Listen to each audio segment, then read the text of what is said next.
Hey there, teacher friends.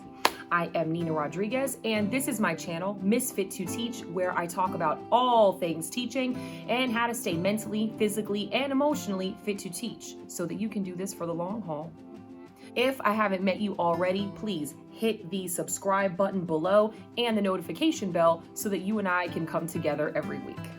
Every year I can count on this particular event happening. Most of the time it happens in the latter part of the first semester or maybe the beginning of the second semester.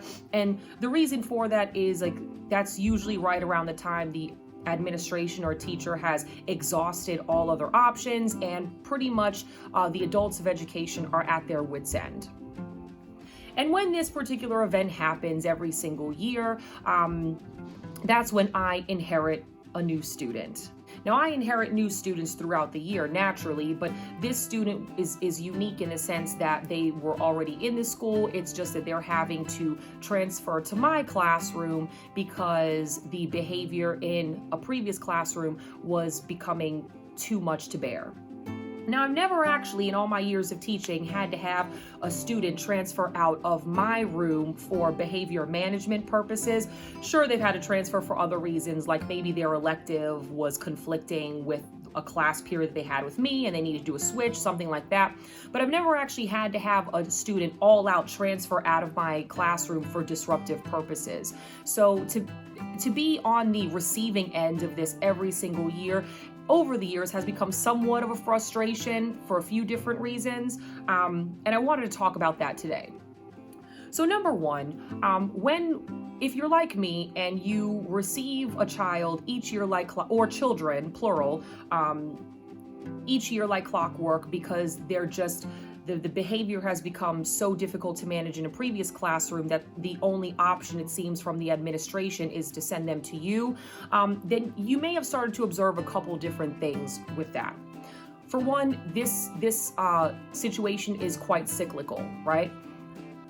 Kid receives schedule, kid starts attending classes, behavior starts to unravel, teacher starts exhausting all behavior management options, administration gets involved, administration exhausts all behavior management options, student is transferred to teacher X. And this model, while I can understand why it happens, it's a little bit frustrating for a few different reasons.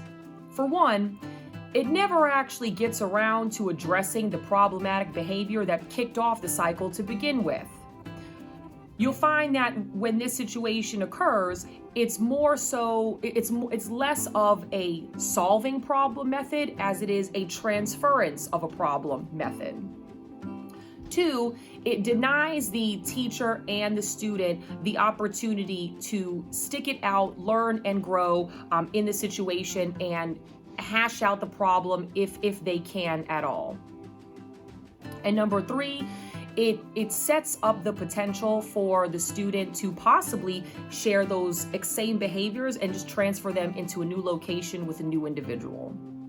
So those are the three biggest things that I kind of find with using this model and being on the receiving end of it year to year. It's just, I think the biggest thing that is concerning to me about it is kids in this situation earn probably an unwarranted label when they start to go from classroom to classroom to classroom. They get that label of being the bad kids. And I never ever want to have a student feel that they are the problematic one, that they are the black sheep, that they are the one who doesn't belong, that they are the one who's causing problems, that they are the one who can't be reached and helped. So if you find yourself in this situation where you're receiving students throughout the year and you're not sure what to do, the first thing I would do I would recommend that I have done is speak with your administration. Get as much background on that student if you don't already personally know them already. See what's really going on and what makes them tick. Get down to the brass tacks of what failed in the previous environment. What was being done that didn't work? What did not serve the teacher? What did not serve the student? So that you can now re-strategize for your classroom. Another thing that I would recommend doing is upon receiving that student, Take time to get to know them in particular. You've already had time to get to know your other students. This is one that you want to hone in on in a positive way. Don't make them feel like you're giving them the evil eye, or that they're already coming into a situation and having to deal with your preconceived bias against them. Allow them to have a clean slate, and then spend special attention with that child.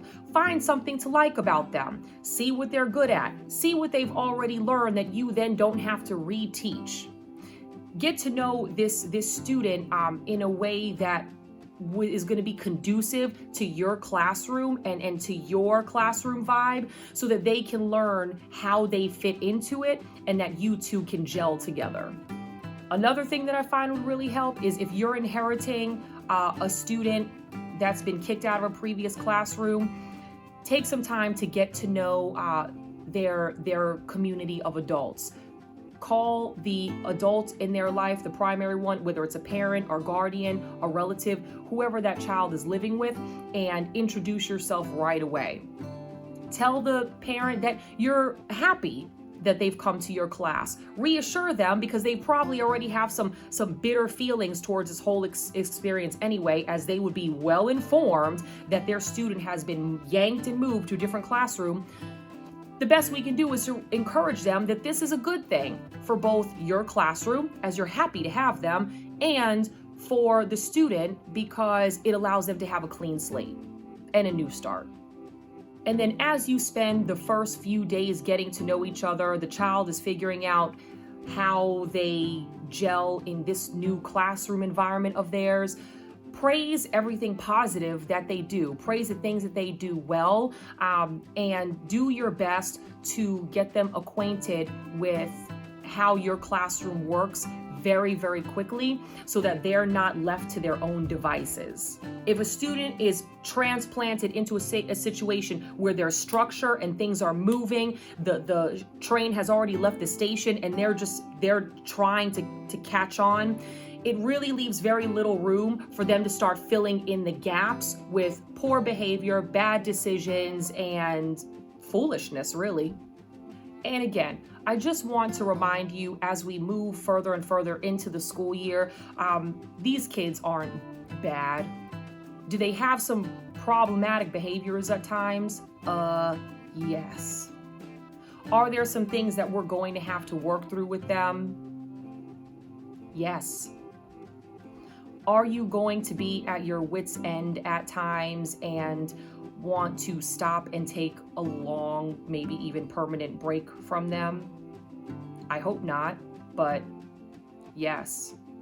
If you are receiving challenging students this year, I want you to know that you're absolutely not alone.